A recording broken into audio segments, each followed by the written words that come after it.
खबर ये कि पीएफआई पर बैन लग चुका है। गृह मंत्रालय ने आदेश जारी कर दिया है। इस वक्त की बड़ी खबर आपको बता रहे हैं। टेरर लिंक सबूत मिलने के बाद ये एक बड़ा कदम उठाया गया है। पीएफआई पर 5 साल के लिए बैन लगा दिया गया है।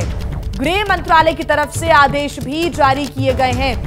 अलग अलग राज्यों से गिरफ्तारियां हुई हैं और यहां जब पीएफआई के ठिकानों पर एनआईए एटीएस की टीम पहुंची तो अलग अलग डॉक्यूमेंट्स मिले हैं और यहां टेरर लिंक के डॉक्यूमेंट्स मिलने की वजह से ये गृह मंत्रालय ने बड़ा आदेश दिया है और फैसला लिया है कि 5 साल के लिए पीएफआई को बैन किया जाए।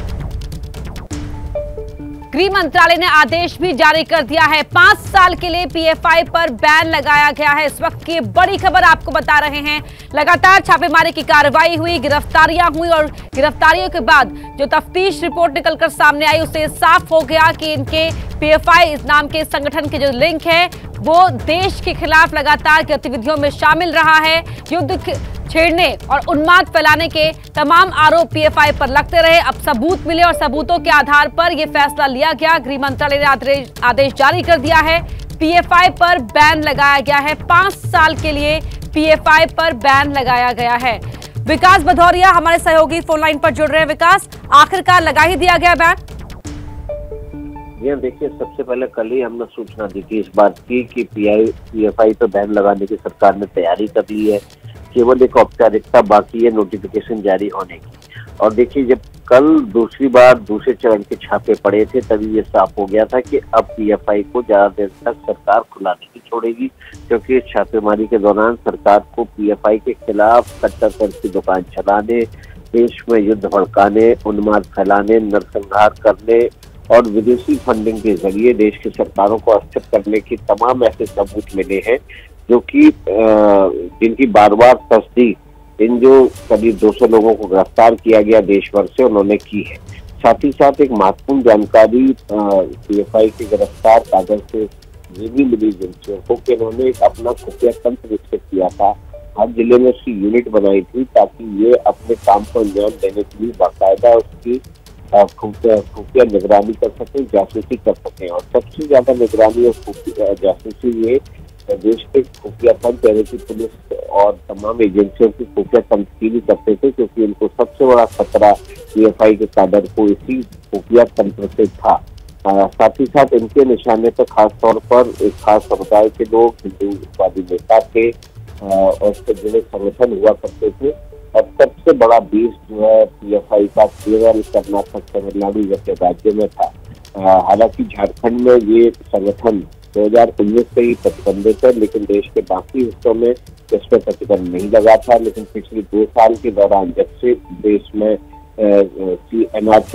सीए लागू हुआ उसके बाद से इस संगठन ने तेजी से पांव पसारे थे और तमाम ऐसे सबूत देश की सुरक्षा एजेंसियों से मिले थे कि देश भर के अलग अलग इलाकों में हिंसा भड़काने और मुस्लिम समुदाय को भड़काने में इस संगठन का खासा रोल रहा है। आपको पता है कि सिमी नाम का एक संगठन हुआ करता था जिसे 2000 में बैन किया, 2001 में बैन किया गया था। इस संगठन के बैन होने के बाद ही पीएफआई अस्तित्व में आया था और 2009 आते आते पीएफआई के सिमी से जुड़े तमाम जो नेता थे वो पीएफआई का हिस्सा हो गए थे। और पीएफआई ने बाद में धीरे धीरे करके तकरीबन 10 से 11 ऐसे बड़े अनुषंगिक संगठनों का गठन किया जो अलग अलग वर्गों में, जैसे छात्रों में अलग संगठन काम करता था, उसका नाम कैंपस फ्रंट ऑफ इंडिया था। इस संगठन पर हिजाब रॉ के दौरान आपने देखा होगा कर्नाटक में जो हिजाब का विवाद हुआ, ये संगठन काफी इसका नाम सुर्खियों में आया था देश में उन्माद भड़काने और मुस्लिम समुदाय को भड़काने के लिए। आदर्श विकास, UAPA unlawful action prevention act जो है, उसके एक्टिविटीज प्रिवेंशन एक्ट जो है, उसके तहत बहुत सारे ऐसे प्रावधान हैं जिससे इस तरह के संगठनों पर रोक लगाने के लिए तमाम नियम बने हुए हैं। ऐसे में एक चीज आपसे और समझना चाहेंगे, उस पर भी बात करेंगे, लेकिन पहले ही अहम बात ये हो जाती है, ये जो 5 साल का बैन लगाया गया है, इसके मायने कैसे समझाएं दर्शकों को? इसका मतलब क्या होगा? क्या ये जो संगठन है ये काम कर पाएगा या इसके काम पर नजर रखी जाएगी या पूरी तरीके से इसके कामकाज बंद होंगे? तो देखिए, ये 5 साल के लिए प्रतिबंध लगाया गया, पूरी तरह से कामकाज प्रतिबंधित हो जाएंगे। इसके केवल पीएफआई नहीं बल्कि इसके जो तमाम सहयोगी संगठन है, SDPI, campus front of India, भारतीय इमाम परिषद जैसे तमाम जो संगठन है, तकरीबन 30 से 40 ऐसे संगठन है पीएफआई के नीचे जो काम करते हैं, अलग अलग वर्गों में काम करते हैं, अलग अलग तरीके से काम करते हैं, वो सभी प्रतिबंधित हो जाएंगे। इनके साथ किसी भी तरह का व्यवहार करने पर, पैसे का लेन देन करने पर, इस संगठन की बैठक में हिस्सा लेने पर, इस संगठन के किसी भी सार्वजनिक कार्यक्रम पर, इस संगठन की किसी भी गतिविधि पर पूरी तरह से प्रतिबंध होगा। और जो भी कोई शख्स इस संगठन के साथ व्यवहार करता पाया जाएगा वो भी यूएपीए के तहत जुर्म का भागीदार होगा और सरकार उस पर कड़ी से कड़ी कार्रवाई नियमों के तहत कर पाएगी। विकास, एक चीज और बहुत अहम हो जाता है समझना यहाँ पर, क्योंकि जिस तरीके से बार बार अलग अलग चीजों में पीएफआई का नाम आ रहा था, ये पीएफआई के संगठन से जुड़े लोग सामने आ रहे थे, ये पूरी कवायद काफी लंबे वक्त से चल रही थी। और ये जो 2 रेड्स हुई हैं, इन्होंने ताबूत में आखिरी कील का काम किया, क्योंकि कई बार इस संगठन पर सवाल खड़े हो गए थे, संगठन से जुड़े लोगों पर सवाल खड़े हो गए थे।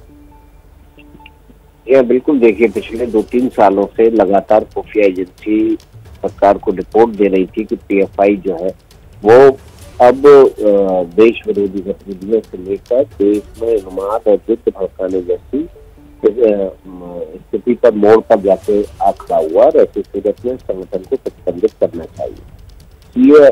ये आंदोलन के दौरान भी सरकार ने पीएफआई से जुड़े कार्यकर्ताओं पर न केवल दिल्ली, बेंगलोर बल्कि देश के अलग अलग हिस्सों में दंगे हुए थे, उसमें पीएफआई का रोल पाया गया था।